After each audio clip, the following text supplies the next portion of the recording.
The NGC and PCGS registries are a way for collectors to sign into these websites and register their graded coins for a given collection. And then basically each coin in the collection gets a point total assigned to it depending on its grade. And then it takes the grand total of the points for all of the coins submitted. And the person with the most points is at the top of the leaderboard. There really isn't any prizes per se, except things like a best in category, sometimes a little trophy icon next to the set. It's kind of arbitrary where NGC or PCGS does give prizes. Last time around in the last video, I guided you folks how to access the population reports at NGC and PCGS. So let's do the same thing for accessing the registries, although it's not as straightforward for these. I tried a couple of different verbiages to query and getting to these registries, but not as a quick retrieval on this one. So what I typed in for NGC is NGC competing sets silver 1oz onza. And once we get that, it actually gives you an AI overview, kind of mentions what I mentioned, what it is exactly. And the first search result kind of gets us there, but you got to do some clicking through.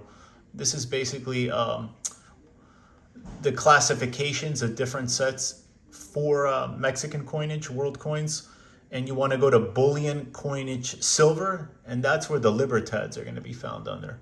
So you'll see that there's registries for all the different types of sizes for onzas Libertad, and but the most popular being, and you see the highest numbers, is for the 1 ounce. So there's two classifications actually for the 1 ounce. There's one of the instance where only one per date counts. So example, 1982 has a couple of different varieties where there's the regular 1982, and then there's a couple of double die reverse varieties. We'll talk about that more in future videos, but let's click on the one per date for simplicity's sake, and it will list for you who are the top ranking sets. And you rank down, and look, there's Bullion Cat, my friend Felix. He's over at number 3. And I'm down here all the way at number 9. In a very similar fashion, to pull up the PCGS registry, the verbiage I used here, PCGS competing sets, silver 1oz onza. And scroll down, and I went to rankings as of 2025. And the famous Rick Jones. A lot of collectors know this guy. But this took me to the one per year. But if you go here, you will see the same nuance that we discussed earlier. You see all the different sizes. And then the most famous is this one that we're at right now. And then they also do have at PCGS the Varieties version of the registry. So let's look at in more detail what's available in the registry. So not only are you seeing the rankings of who have the top sets and whatever their username is, but let's click on the top set by Mexico Libertad. He is a famous collector. I won't say his name. I think he wishes to remain private that way. And of course, I'm recording a video, so this is loading slow as molasses. But here it is. What you now have access to, you have the images, and the images are at the discretion of the registry owner, whether they want to share the images of the coin or not. Again, the angel side is known as the reverse side of the Libertad, and the eagle is the obverse side. And you'll see every coin in the registry and the point totals for the grade given. If it is the top pop, when you see this type of indication here, it means that is the highest grade for that specific coin. So for the 1983 1983 Libertad, the top pop, the highest grade out there is an MS68. And then it has how many points it's worth. And then you can even click on the points. And this is a pretty neat feature to sort of gauge, depending on what grade the coin is, or that you may have personally if you haven't even started a registry, what is the point total? One thing I could comment on this, these are very arbitrary totals.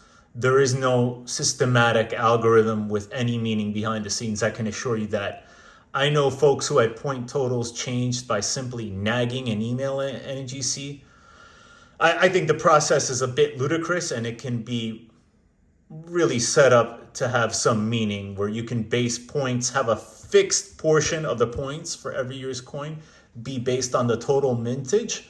And then you can have a higher variable component that would change month to month. So variable in the sense that, the more coins that are submitted and the more total population exists for the coin, that should be worth less points because there's a lot more graded variants out there available. So that's not as rare as anymore. So that's why I say it's variable.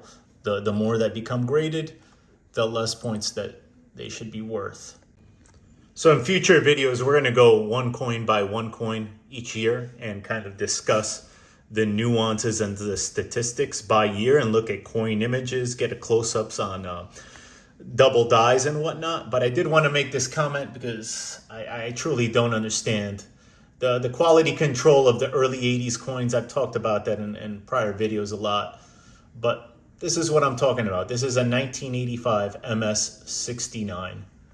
And I mean, in my opinion, I don't know in which world that gets a 69. Like for that year, it looks good, but for 69s of the more modern years, I mean, that's not a 69 in my eyes. And this kind of emphasizes the point I've made continually about grading inflation at these coin companies. So I didn't emphasize this last video where we talked about the population reports, but I think it's worth emphasizing this, especially for new collectors that are looking at these statistics for the first time and really trying to understand the meaning of them and the full complexity. And this is one of the factors that I think a lot of new collectors are not cognizant of. One of the things that happens, there's more seasoned collectors. They understand that these grading companies are financially incentivized to inflate the grades over time. And what happens is, for example, the 1998 Libertad, one of the most sought after ones. At NGC, currently it's said that there's 953 of them that have been graded. I call this effect that I'm about to talk about, I call it the crack out effect. That basically means what folks do, and this has a lot to do with things like the greater variability as well. So not only is it grading inflation over time, but it's basically the grader at the company. Given that particular day and who the grader is, they might be more lenient. So what do folks do? They crack out the coin from the slab, if whatever the grade may be. It looks better to them when they put it under magnification at home. And they just resend it in again in the hopes of getting a higher grade. So in reality, there is not actually 953 graded ones. There's a meaningful amount less than that. And it's at least 10%, maybe even converging towards 20% as folks keep trying and trying. Let me give you a very concrete example why I think the point totals they have for the coins, they basically pull them out of their ass. Let's be honest here. And let me show you why. Let's focus in on 2004. We're still on Mexico Libertads Registry. 2004, he has the top pop MS70. For some strange reason, it's assigned 1,138 points. Totally absurd. I mean, look at 1998, a much rarer year. MS70 only worth 903. Year 2000, MS70 only worth 479. But now look at here. Here's 2004, here's 2000, and here's 98. 98 ranks number 4 in terms of rarest mintage. 2000 ranks number 10 in terms of rarest mintage. 2004, 14th. Yet somehow 2004 gets a higher total by a lot. I mean, I believe I understand there's less 70s out there. Let's actually take a look. 2004, right here. And there's actually 170 versus, let's say, 1998, and there's 870s. But given that over time, remember I mentioned that less than 1% of the coin's mintage has been graded. That doesn't justify a difference. Almost double the points. That's outrageous to me. That's outrageous. The 98 is much more rare than the 2004. I mean, they do not have a formula for how they assign points. I can assure you that. Someone's literally arbitrarily assigning points. It makes no sense. It's not professional in any way. Just to emphasize and drive that point a little deeper, 2000, remember I said scarcer mintage? And that's even less 70s than the 98. So the 98 had 8 70s, the 2000 has 4, and yeah, 2004 has only 1.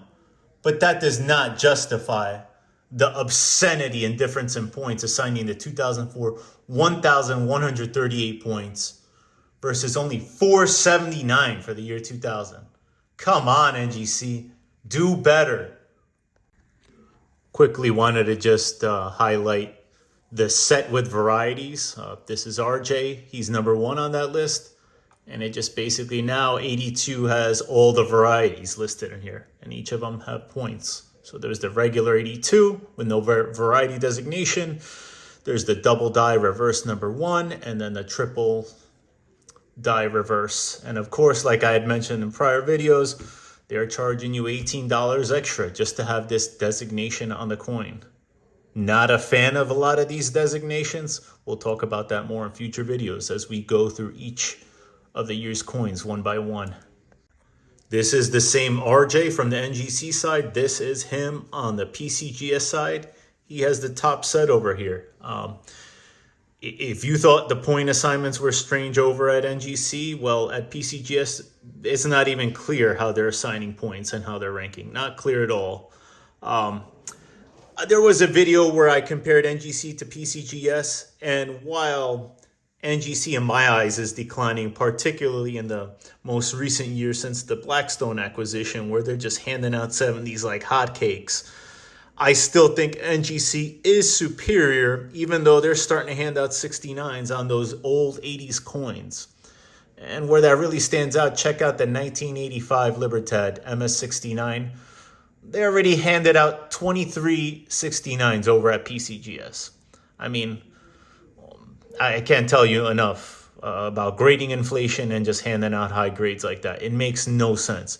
The quality control was non-existent at Banco de Mexico in those years. Like, barely talks about it continually. Like, what else is there to say? And just like NGC, you can click on the user's coin if they are sharing the images, and you could see the images of the coin. PCGS puts them all on one screen grab, where NGC you have to click one at a time, the reverse and the obverse. But I mean, look at the close-up.